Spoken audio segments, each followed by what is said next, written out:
Innal hamdalillah nahmaduhu wa nasta'inuhu wa nastaghfiruh wa na'udzu billahi min shururi anfusina wa min sayyiati a'malina. May yahdihillahu fala mudilla lahu wa may yudlil fala hadiya lahu. Asyhadu an la ilaha illallah wahdahu la syarika lahu wa asyhadu anna Muhammadan 'abduhu wa rasuluhu la nabiyya ba'da, amma ba'd.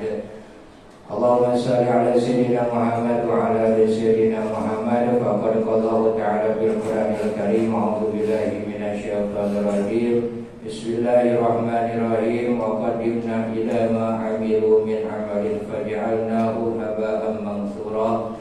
Shadaqallahul azim. Aidan wa qala Rasulullah sallallahu alaihi wasallam, innamal a'malu binniyati wa likulli imrin ma nawa.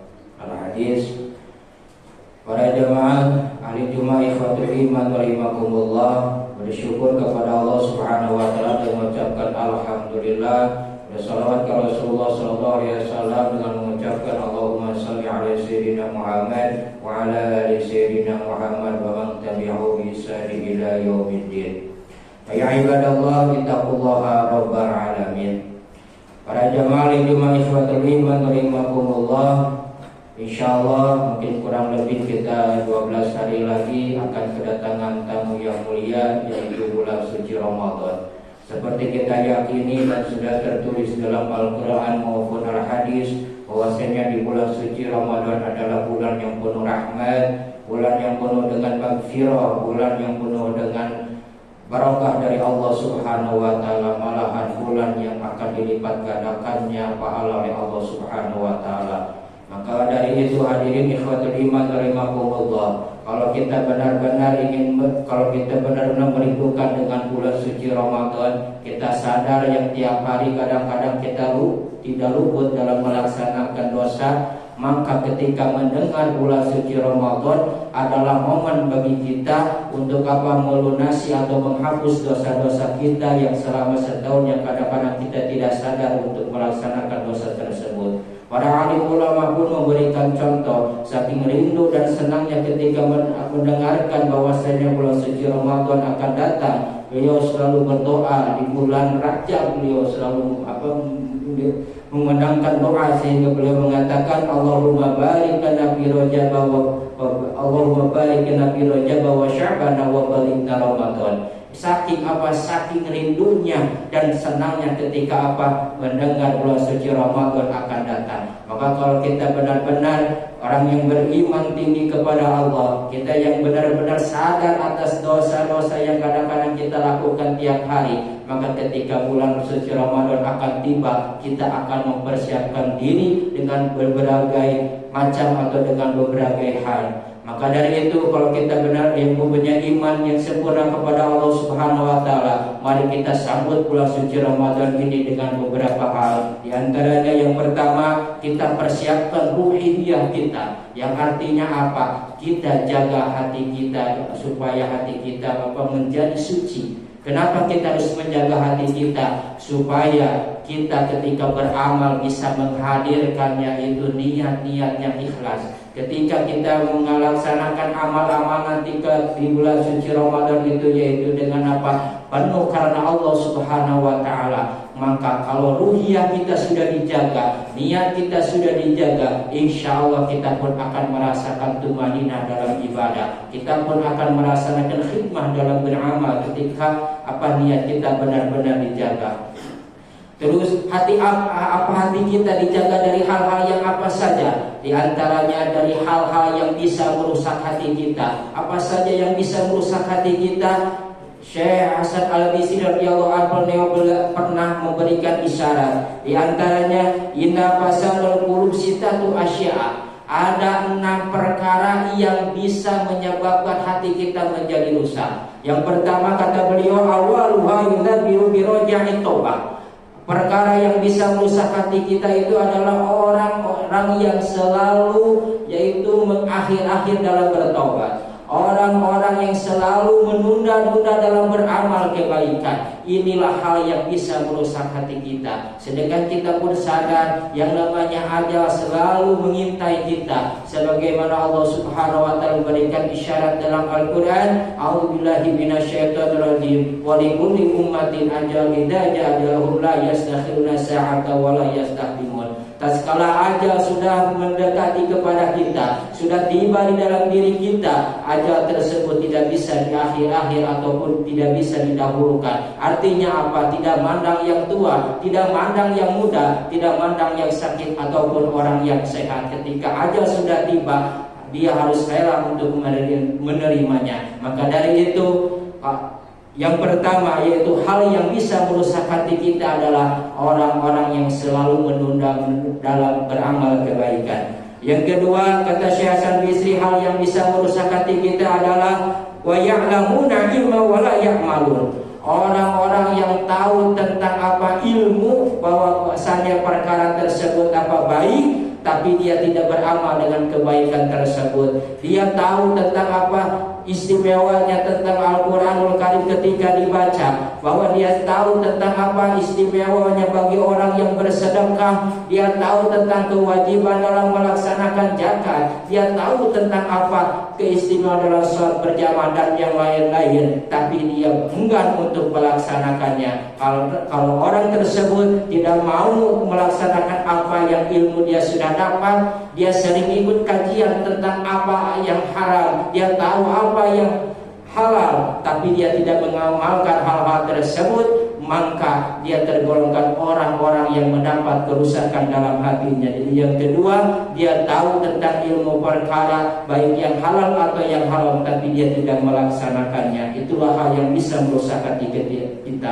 Yang ketiga, hal yang bisa merusak hati kita, kata Syekh Hasan Al-Bisri, yaitu wa idza amilu la yakhlisun. Dia mau beramal tapi la yakhlisun, tidak ikhlas, tidak karena Allah Subhanahu wa taala. Dia mau beramal semata-mata malu oleh tetangganya, dia mau beramal semata-mata malu oleh temannya atau keluarganya, tidak karena Allah Subhanahu wa taala. Maka kalau dia beramal tidak karena Allah Subhanahu wa taala, hal tersebut yaitu yang bisa merusak hati kita. Yang keempat, hal yang bisa merusak hati kita adalah wa yaqulu rizqa wa la yashkurun. Dia sadar meyakini memakan rizki dari Allah Subhanahu wa taala, tapi setiap rizki yang dia makan la yashkurun, tidak bersyukur kepada Allah, tidak berterima kasih kepada Allah, karena yang diingatnya bahwa rizki, harta yang dia dapat karena jerih payahnya sendiri. Pikiran dan hatinya dia bertekad bahwa harta yang dapat cuma dengan dirinya sendiri, sedangkan hakikatnya rizki harta yang kita dapat hakikatnya oleh Allah Subhanahu wa taala. Di antaranya kita diberi kenikmatan yaitu sehat, berpikir dengan baik. Seandainya kenikmatan ini dicabut oleh Allah, pasti kita pun tidak bisa untuk meraih rizki atau harta yang kita dapat. Maka orang yang sering meyakini rizki dari Allah, tapi dia tidak pernah bersyukur kepada Allah, maka hal tersebut yaitu bisa merusak hati kita. Yang kelimanya, hal yang bisa merusak hati kita adalah wa ma yarduna bi qismatillah. Dia tidak pernah ridho atas pembagian dari Allah Subhanahu wa taala. Seandainya dia dikategorikan orang miskin, dia tidak ridho atas apa pembagian dari Allah Subhanahu wa taala. Dia misalnya ketika berbisnis dia rugi, dia tidak ridho atas kerugiannya, sedangkan rugi yang dia dapat adalah sebuah teguran supaya kita berintrospeksi diri, supaya kita lebih dekat kepada Allah Subhanahu wa taala. Jadi orang yang tidak ridho atas pembagian Allah, orang yang tidak ridho atas takdir Allah, maka hal tersebut yang bisa merusak hati kita. Dan yang terakhir yaitu hal yang bisa merusak hati kita, kata Syekh Hasan Bisri, adalah wa yadfa'una mautahu ma la yata'birun. Orang yang suka mengantar jenazah, dia suka mengantar jenazah teman atau saudaranya, tapi selama mengantar jenazah malah ya takbirun, dia tidak bertafakur,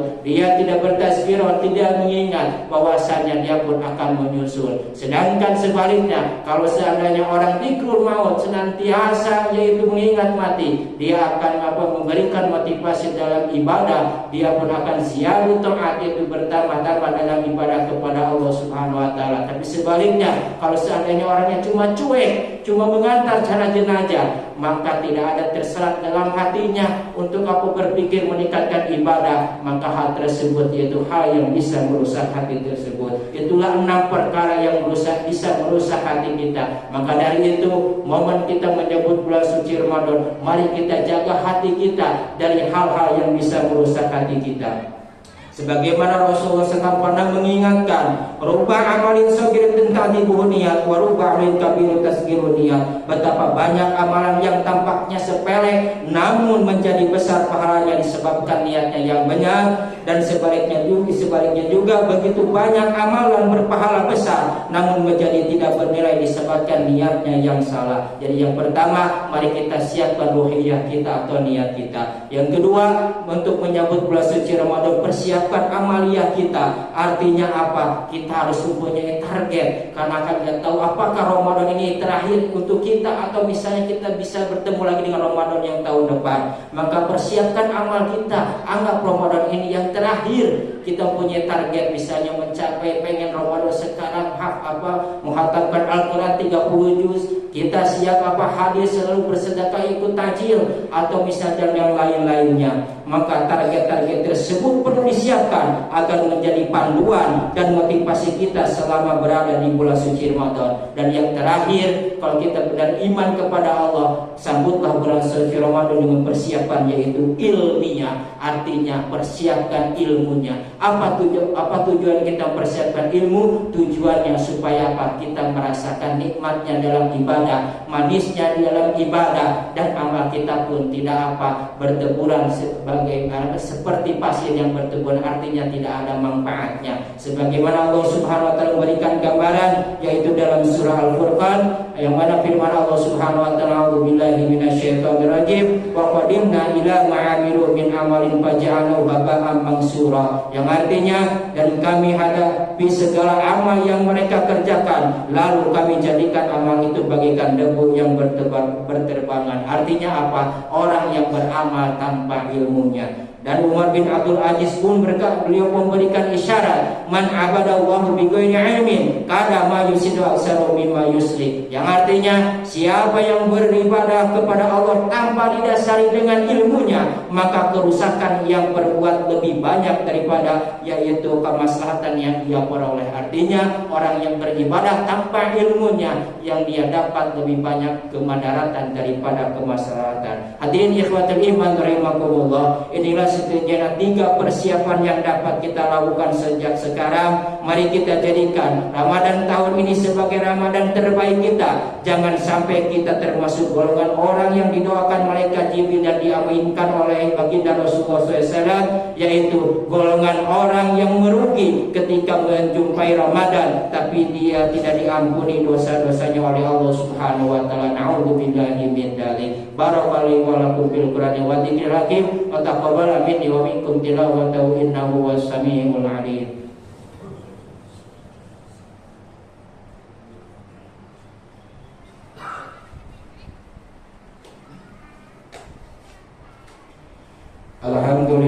Alhamdulillahirabbil alamin wal 'aqibatu lil muttaqin wa la 'udwana illa 'alal zalimin. Asyhadu an la ilaha illallahul malikul haqqul mubin wa asyhadu anna Muhammadan shadiqul wa'dil amin. Amma ba'du.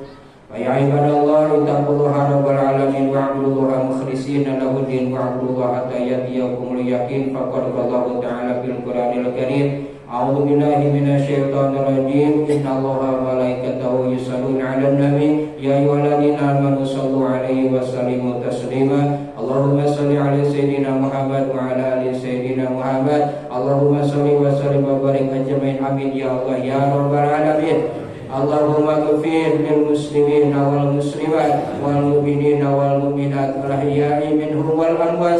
Allahumma arinal haqqa haqqan warzuqna ittiba'ah wa arinal batila batila warzuqna ijtinabah. Allahumma barik lana fi sya'bana wa balighna Ramadan wa balighna Ramadan wa balighna Ramadan wa hassin maqasidana fi jami' umurina wa sallimna min afati dunya wal akhirah. Rabbana atina fid dunya hasanah wa fil akhirati hasanah wa qina adzabannar. Walhamdulillahi rabbil alamin. Ibadallah innallaha ya'muru bil 'adli wal ihsan wa yanha 'anil fahsya'i wal munkar ya'idukum la'allakum tadhakkarun. Wa akbar astaghfirullahi wa lakum sallu.